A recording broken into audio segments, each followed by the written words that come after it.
Welcome to Shifting Schools, episode 241. All right, welcome back to another episode of Shifting Schools. Trisha, we're recording this the day after Halloween, even though it doesn't come out until December. We're a little bit ahead. Yay, which is good. That means we don't have to worry about being in the last moments, but it doesn't matter when we record it. It's when it comes out. But as we are now into the month of November, December, we're into the winter months. How are things for you in Ontario? I know this is your first winter up there.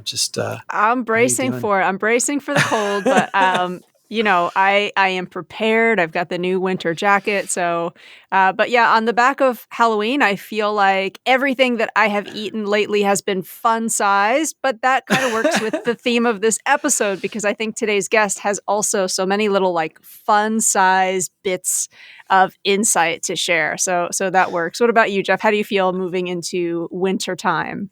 Well, I can't believe it's November already, and I've been watching a lot of things coming through on Twitter where we're on that kind of side of it. By now, most people have been through, parent-teacher conferences.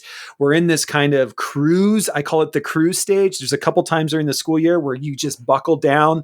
You're through those first set of conferences. The month of November is one of those, right? It's a good stretch, a good 2-3 week stretch into Thanksgiving, and then when the time this episode comes out, hopefully you're starting to relax. You're starting to think of winter break and being able to recharge your batteries. So I'm excited for these times of years. And I'm excited for today's conversation. I think this is a great conversation. Again, we're really focused on data, and it's really fascinating how we keep coming back to this idea of data literacy, the crossover of STEM careers with psychology degrees and ELA and how much that plays into these different careers. But today we have Eva Murray on the podcast. And Trisha, tell us a little bit more about today's guest, Eva Murray. Eva Murray is an international speaker on the topics of data visualization, data culture, and data communities. She's a published author with a new book that's just about to hit the shelves.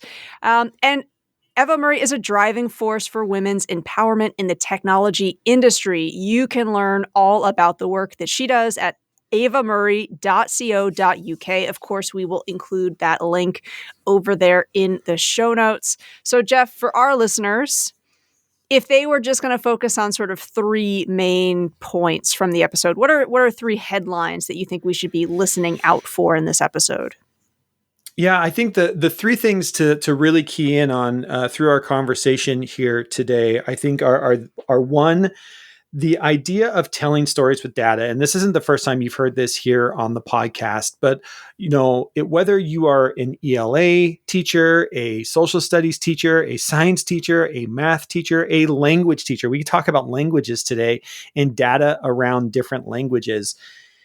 I think the idea here is, how are we helping students to tell stories around data?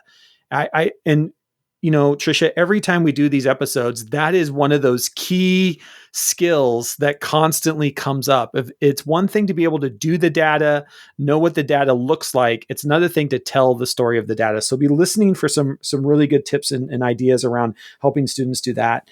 The second thing is, and Eva brings this up, and it's so great, is listening for understanding. That really a key skill for somebody going into the data analyzing field or data visualization is around not just listening. She does a really good job of saying it's not just listening, it's listening for understanding. That when you are talking with somebody, are you able to actually understand what they're asking for, and to be able to read through that? They might not know exactly what data they're after, but your job is to be able to listen and understand, what do I need to provide to my customer, my boss, my teacher, and what is it they're really looking for? So this idea of listening for understanding, we get into a great conversation about that. And the third one, which I think is really important as well, something to listen for in today's episode, is we get into a great conversation around that really what a data analysis job is to ask questions. And throughout this episode, I kept asking myself a question of, where in school are we helping students to ask good questions, to be curious. That is a theme throughout that. And that is my shifted thought for today's episode, is this idea around curiosity. Is she talks about that any student who is curious about the kid in your class who is saying, well, what about this? Why can't we do it this way? She's like, that's your data analysis in the making. Data analysis are curious about the world around them. They don't need to know computer science. They need to be curious. And through that curiosity is where the data comes from. And so that goes with this idea of asking good questions. When students are asking questions in our classroom, are we helping them and supporting them in asking good questions, or are we shutting those down because we want them to just learn the stuff, go learn it, and on Friday give it back to me on a test? Or are we encouraging kids to ask really, deep, meaningful questions in our classrooms? So those are the three things to be listening for today: telling stories, listening for understanding, and asking good questions. And of course, our shifted thought is around this idea of curiosity. And Trisha, with all of that in mind, I'm going to put you on the spot and wonder, is there a free guide that could support teachers in helping students with all of this? Well, good news. There absolutely is. And there's actually probably more than one, but the one that I'll shine a spotlight on for this episode, everything that you were saying there about the significance of curiosity, it connects to, I've been watching this great series. It is available on HBO. It's Dr. Brene Brown's Atlas of the Heart. So that was a book that Dr. Brown had published, and there's now this TV series. And it really kind of helps us think a little bit more critically about emotional literacy and being able to specifically name emotions and really dig into what they are. And there's this great conversation about the difference between like wonder and awe, but it talks a lot about how good those feelings are for us. We talk a lot about well-being. And of course, I think if we're not experiencing wonder and awe in schools, we have to question why we aren't and how we might make more space for them. Because I think that the act of being curious is something that we need to really rehearse, practice from a few different really standpoints. So the free guide that I want to mention that's available, of course, at shiftingschools.com is our Talk It Out in Two guide. And essentially, it's a series of challenges where you get out the timer, you set that timer to 2 minutes, and you've got a very creative prompt where students, it might be in pairs, it might be in a group of 3 or 4, they're going to work through it. And I would also suggest, the prompts are kind of quirky, they're kind of creative. It might be an interesting challenge for adult learners to do too, right? Because experiencing one another's creativity, I think, is also a way to bridge us getting more curious about one another, about the way that we think, about the stories that have influenced us. So I think it's one of many ways to, again, practice that curiosity so that we tap into that state of awe, that state of wonder. I love that too. At the end of the episode, we talk about one of the things that Eva loves to do is support women in technology and data. And so we get into this great conversation about what are some things that we need to be focused on around as educators around supporting young girls and young women in data and technology. And I think this type of things, right? Getting curious, what a great resource to just help kids understand each other and stay curious about the world around you. And I love that. So Talk It Out in Two. We'll make sure that is in the show notes as well for people to go and download, of course, along with over 60 plus other free PDFs over at shiftingschools.com. Awesome. Well, before we get to Eva Murray, let's have a quick word from today's show sponsors.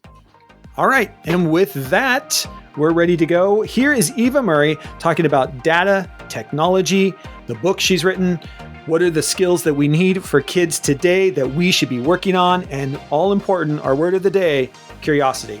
I hope you enjoy this episode. And with that, on with the show.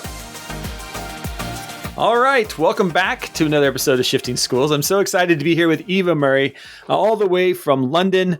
It's great I love technology. I mean, this is part of the technology thing. We can be in London and Seattle at the same time and still get our podcasting done. So Eva, welcome to Shifting Schools. Today, we're going to be talking about data, technology, future skills for learners.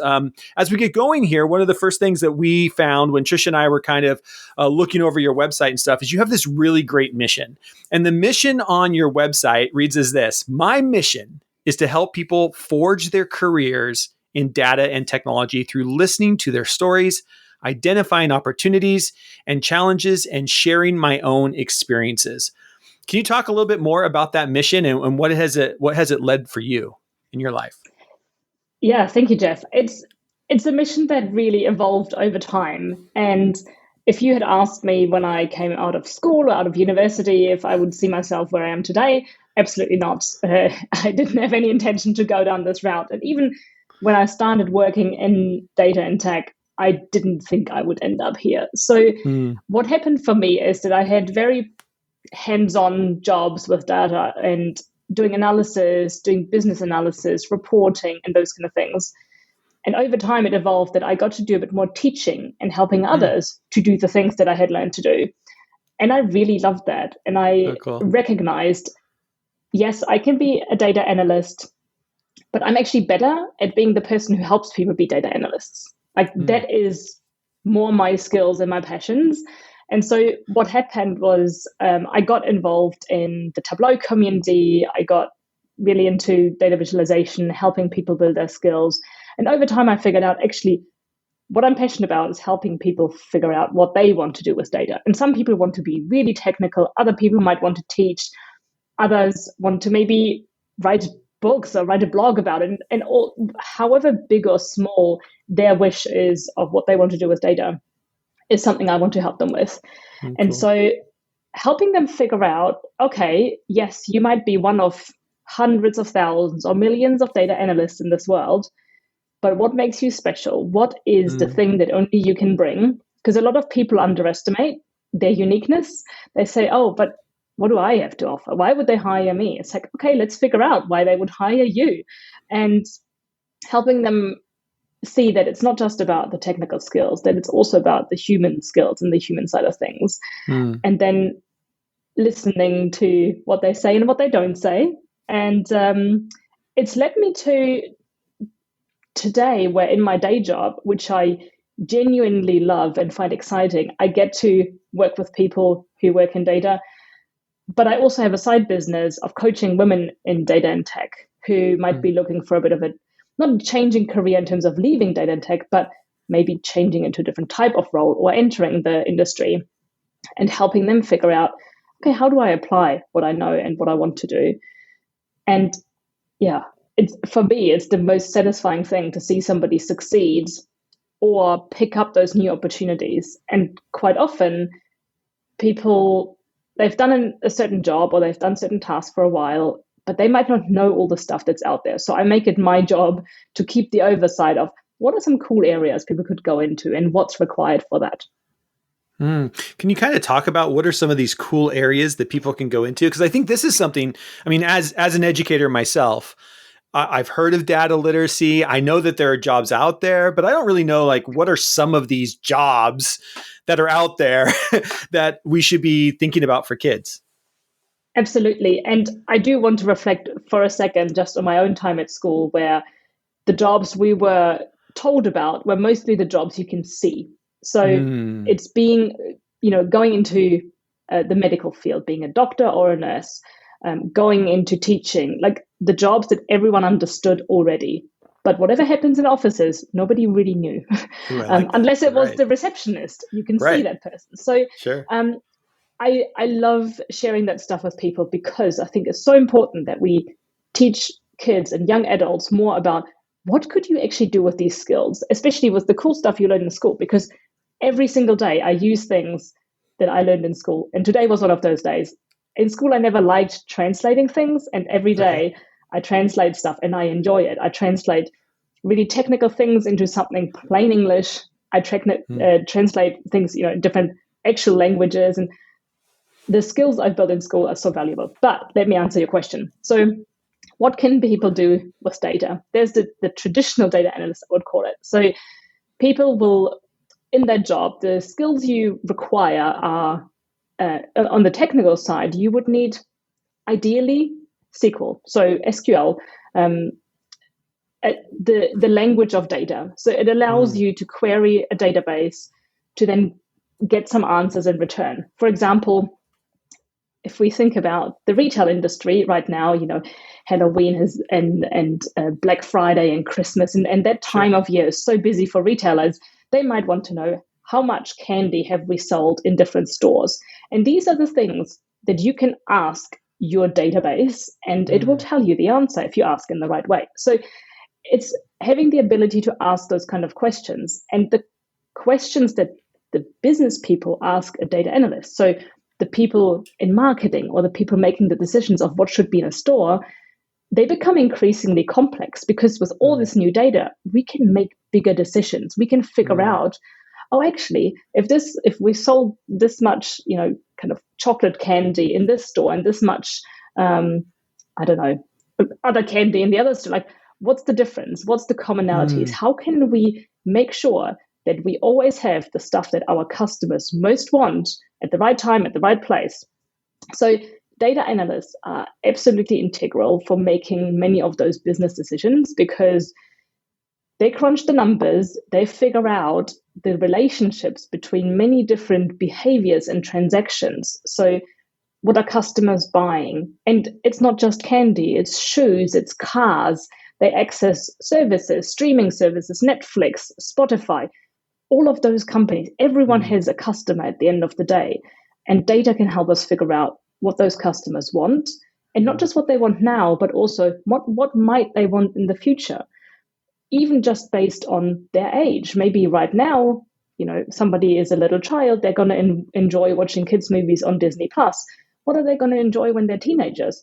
You can probably figure that out based on all the other teenagers you've served over the years. So data analysts are they're secretly really cool. The work they do isn't really seen on the outside, but it helps organizations figure out what to do next, and how well has something worked, and maybe something hasn't worked.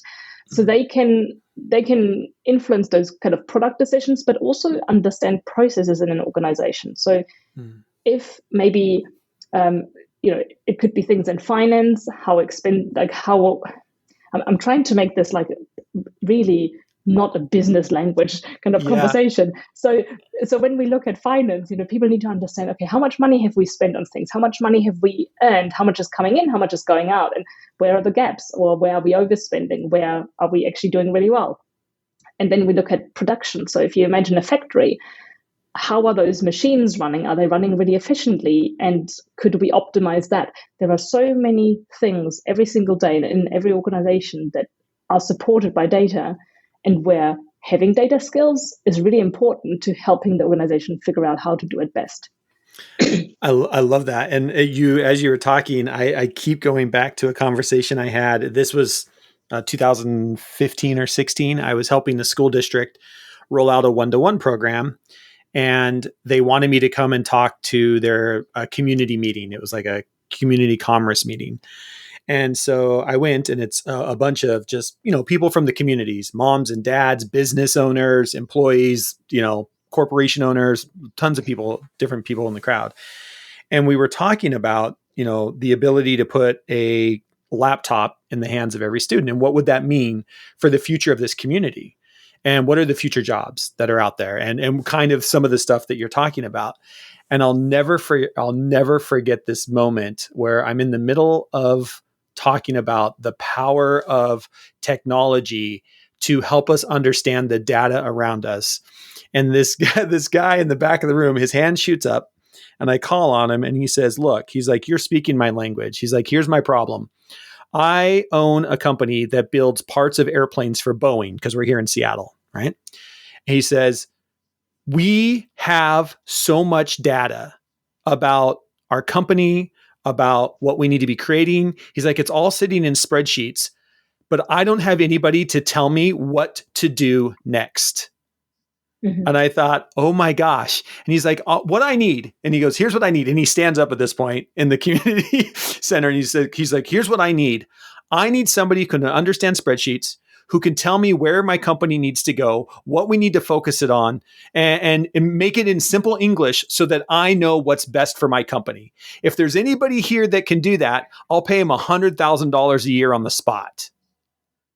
And as you were talking, I'm like, oh my gosh, that's this person, right? The person you just explained is the person that sits behind the scenes, but is making real financial and data-driven decisions for a company to move forward. Here's a CEO who has data, doesn't know what to do with it, knows that it's important to his company, but he doesn't have that person to help support him and tell the story of what's the data coming out of his company.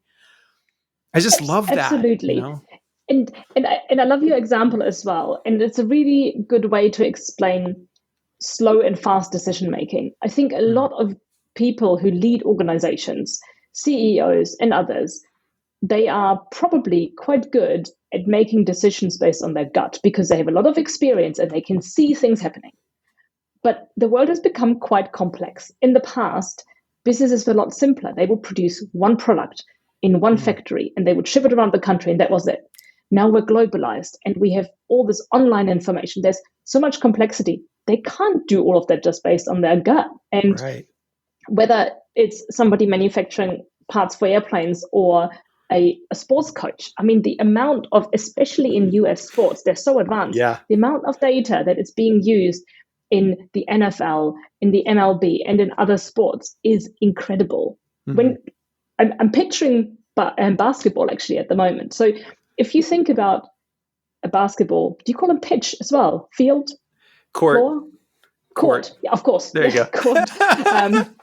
I'm so in soccer land at the moment. Yeah, it's all good. You should be in soccer land at the moment, by the way. That's where you should be. Exactly. So you've got your basketball court, and I'm sure that people who are listening to this have seen at some point a visualization of data on a court. So overlaid, you have these data points. Where does Steph Curry shoot from and other players? You can visualize that and you can visualize what's successful, what's not so successful. How has he changed the game with his approach? But also in other sports. And there is so much data that plays into it. And if people think about the movie Moneyball, that is a great movie about the importance of nerds in organizations and the difference they can make. Because yes, the coaches, they know so much about the players and the strategy, but they can't tell necessarily by looking at a player, how exhausted are they? What's their heart rate like? Are they prone to injury anytime soon? And that is where data can come in. And I have the honor of actually working with a number of people in the field of professional sports, elite sports, on the data side, and I'm in the process of finishing a book on that. It's specifically kind of aimed at soccer, but really the lessons are universal. Sure. And very cool. There is so much cool stuff. And I think it's my favorite example or topic, sports, to explain things around data because everyone finds sports mostly accessible. If I were to go to students and explain stuff about the world of finance or the world of telecommunications, that might not be so interesting. But sports, everyone can see it in their, in front of them of what they could look like. And you've mentioned that this guy in your audience, he will say, I'm going to pay you $100,000 on the spot. And that's another point. It's a lucrative career because it is valuable and because it requires specialized skills. And it's not just the technical skills. You can learn how to code and you can learn how to use specific software to do great things with data. But also it's about human skills like being curious and inquisitive. If you are somebody who asks, why is that? And does that look about right? And what else is there? And you like digging into the detail, then a data career is probably something you should consider because we need people to be curious. We don't want people to just accept something. Oh, that's the answer. Okay, let's move on. No, actually, is that correct? And what does it tell us? And what do we want to do as a result? And this guy who produces airplane parts, he would be the person saying, okay, but what about this? What about this? Because he knows his business so well, but he might not know all the details and the numbers. And that's partly what I really like about working in data is you get to crunch the numbers, you get to figure things out a little bit by yourself and a little bit as a group, but then you come back to the stakeholders, the people in the business who need your brains to make these suggestions. And you work with people across marketing and finance and production, and you help figure them out what this means for them. And they ask you really interesting questions back. And for a data analyst, it's a great opportunity to learn a lot about the rest of the organization. I love that. And I'm just already thinking there's teachers listening to this podcast that are already saying to themselves, that's that kid. I've got that kid in my classroom who every time I say something, they have to ask why, but what about, how do you know? That's your kid, right? That's your kid that maybe a data career is right for them, right? We need people to be inquisitive and curiosity. I love that. We overlook curiosity as a skill set, I think, way too much in education, and especially in K-12. You know, we sometimes don't want kids to be curious. Like, just here's what I told you, go study it and tell it back to me. Don't be curious about, there might be a different way to do it. Just go do it the way I told you. I love that. Exactly. And can I make one quick last point? Yeah. The path into data can be so varied. You don't have to study computer science. My background was psychology, HR, and accounting.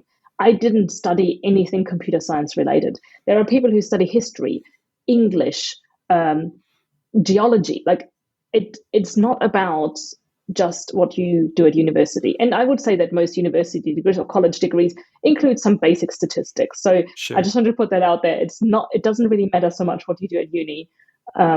There's always a path into data. Yeah. And I love that, because I think that path could be around, what are you curious about? If you're curious about languages, there's data there. You know, if you're curious about sports, there's a data analysis job there. I mean, you know, what is your curiosity?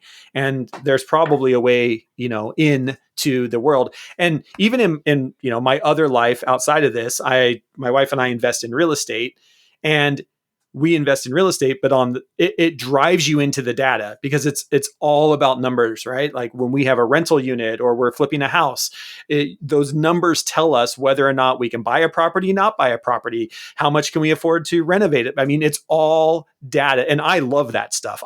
That's my curiosity. I dig into the numbers. My wife, not so much.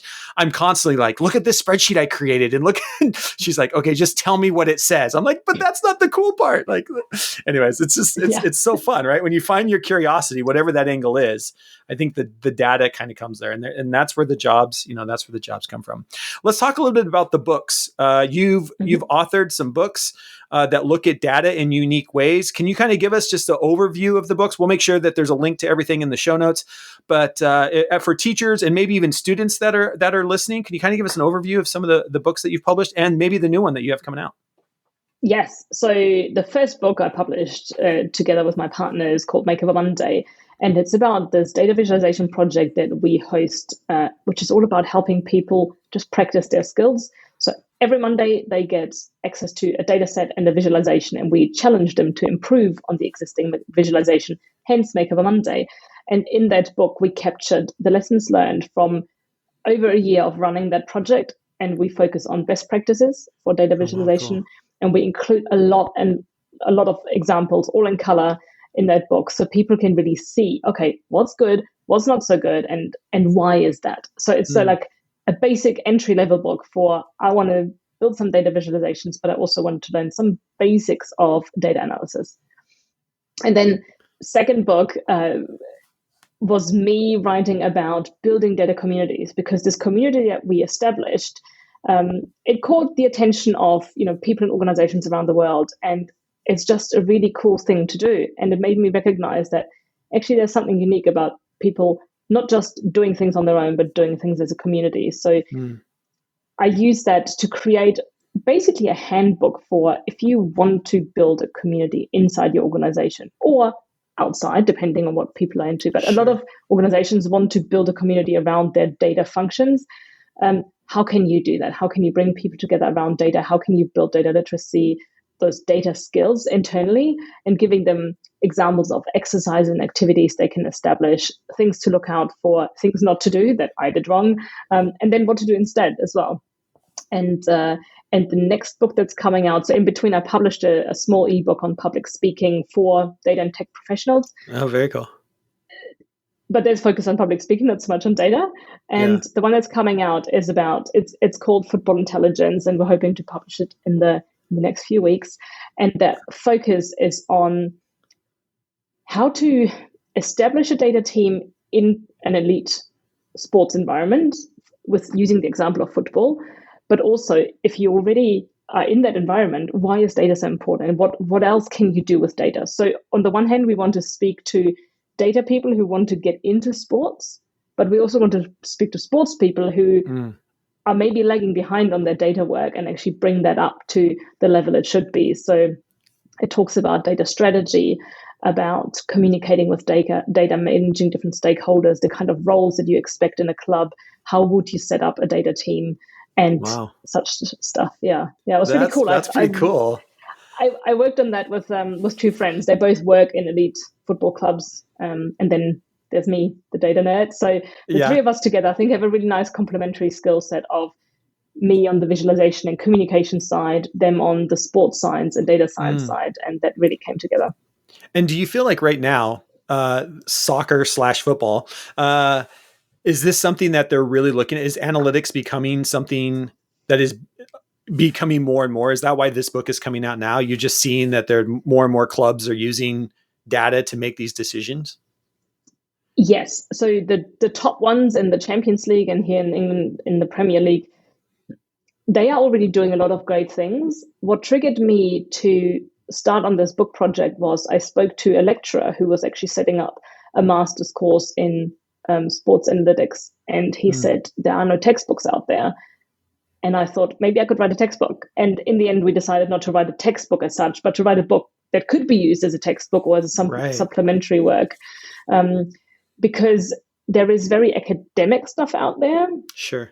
But there isn't really something that's just accessible for everyday people. Because the book we wrote, anyone could really read it. They might not understand all of the football stuff or all of the data terminology, but anyone could pick this up and read it. And we'll probably find a bunch of interesting stuff in there. But yeah, we see clubs really upskill. We have really top level people in some of the clubs. So one, for example, he was working on the discovery of the God particle. So he's like this brilliant mind who now applies his genius to football as a data scientist, but without any background in in soccer. But he has the data skills to see things that other people just can't see. So what's really interesting is that in clubs, yes, some people have both sides. They have the data knowledge and the sports knowledge, but also clubs are bringing in people from a finance background, for example, and statisticians, maybe economists, who just bring a different perspective and these really detailed data skills. So they can spot patterns, they can have these hypotheses, and they're like, let's test this out. And it brings something completely new to the club that has so far maybe been just extremely sports specific and focused. And what I love about everything you're saying is what we're seeing as we focus more and more on data, and we can continue on the sports analogy because I think it's fantastic, is we're seeing how data now is actually impacting the game. And the number one thing, I don't know if you follow baseball, but here in America, when we're talking about Major League Baseball, data came out when they started hiring data analysis in the Major League Baseball. They started looking at batters, and batters have tendencies to hit the ball in the same spot. This has been around since the early 1900s, but it was only recently that analysis came to owners of clubs and managers and said, look, this batter always 89% of the time, 90% of the time hits the ball to this spot. What if we put all of the people in that spot? And it's all now today we call it the shift, right? So every left-handed batter comes up, everybody shifts to the right side, and it's all based on data. It's all based on data on that particular player, to the point next year they're changing the rules of baseball to say you have to keep two people on either side of the infield. Right? Data has changed the rules of the game because it was coming so hard to get a hit because we knew exactly where you're going to hit the ball every time. Now we're saying, oh, no, you can't do that. You can't move players wherever you want them. You have to have players in specific spots to give the person an opportunity to get a hit. Yeah. Otherwise, our data is so good, we know exactly where you're going to hit the ball when we pitch a curveball, and that's what we're going to pitch. Like the data is so incredible on this stuff that now we're changing the rules of the game based on the data that we have on each individual player. And we used the MLB topic actually recently in Make Up a Monday, looking at fastballs having declined, and there's more sliders and other types of pitches, and that is in the data. You wouldn't necessarily know that just by looking at it. Now, some people might, but you have to collect the data to see the trend. Yeah. And without it, you can't see those patterns. You can't see the patterns. Yeah. Oh, that's so great. Yeah, it's so fascinating, and this is the thing that I love about geeking out with data is it literally is it's transforming sports. It transforms Yeah. everything that we're doing. It's such a there's just so much out there that you can do with it. It's so great. We can keep going on, but I need to get to our next question, which is on YouTube, on your YouTube channel, and we'll make sure there's a link to this in the show notes as well. There's a great video, and again, if you're a teacher and you want to, the great video to maybe put in your Google Classroom or Canvas to show students, it's fantastic, where you walk through different questions about what are some of the data skills, right? What are the data skills that people need? And for our listeners who work with K-12 K-12 kids and maybe even younger kids, can you talk about some of the soft skills? You talked about curiosity, but when we talk about the hard skills, the data skills, knowing SQL language, knowing some of the data analysis stuff, knowing how to run in Excel or a Sheets is one thing. What are some of those soft skills that we also need to make sure that we are pairing with this when we're supporting younger learners as well? Yeah, a really key one is to be a good listener. And by that, I don't just mean acoustically listening to the words that somebody says, but also understanding and building a catalog of questions that you can ask the other person. So I would call them the business stakeholder, the person you're doing analysis for, understanding how to work with them, how to manage their expectations, how to truly understand what they're looking for. Because what happens quite often, as an example, is somebody might say, can you build me a report that shows A, B, C, and D? And I want to have a pie chart here, and I want to have a line chart there. But that's not really what the job of an analyst is. The job of the analyst is to answer questions, not to be the architect of a report. So having the kind of skills to see that, to understand and to ask the questions to figure out what do they really want? Do they want to understand how much money the department has earned? Do they want to know how many products were sold, where those products were sold? And then the analyst needs to take that information, digest it, and figure out how do I best present this information? And that's really what the job is there. So listening, being able to translate something that's potentially complex and technical into plain English. And with plain English, I mean no jargon, nothing fancy, just literally explaining it to somebody over a barbecue. That should be the benchmark of, can you explain this complicated thing to somebody at the barbecue who's never really heard about this topic? And translating that language of data as well. So if somebody has found something really interesting in a data set, okay, how do I communicate that? I can visualize it in a chart, but it's not enough to just give somebody a chart and hope for the best. You need to put some words to it. So writing is a really important skill. And I guess it's more of a hard skill, but It's the expression, it's the communication, it's figuring out how you can speak to that audience. We've mentioned the curiosity as well, but I think communication is key, and building relationships, because you need to, and it's not so much that people need to constantly be interacting with others. And I say that because I know that the field has a lot of people that are far more on the introverted side of the spectrum, and that's totally fine. But being an effective relationship builder, networker, to have good conversations with the people that need your help, but also to connect with people in the industry and in the field, so you can keep your skills sharp as well. So connecting with other experts, sharing what you know. So being a contributor, I guess, as well, is something I would put on that list. Very, very cool. I love that. And the thing that I love is everything that you've been talking about. We've been doing a whole series on data literacy, data visualization, and everything you're talking about is the same thing that keeps coming up, right? This ability to like telling the story, to be curious, to listening for understanding. I love that. I wonder how much we actually do that in school. Like, are we really focused on helping kids listening for understanding? I think that's a great skill set as well. A last question for you, and you mentioned this at the beginning, and I kind of wanted to circle back to it. You talked about one of the things that you're really passionate about is helping women in technology and data. And for our K-12 listeners, are whether teachers or, I have a math teacher that's listening to this that, has girls and women in their class who are interested in data and tech.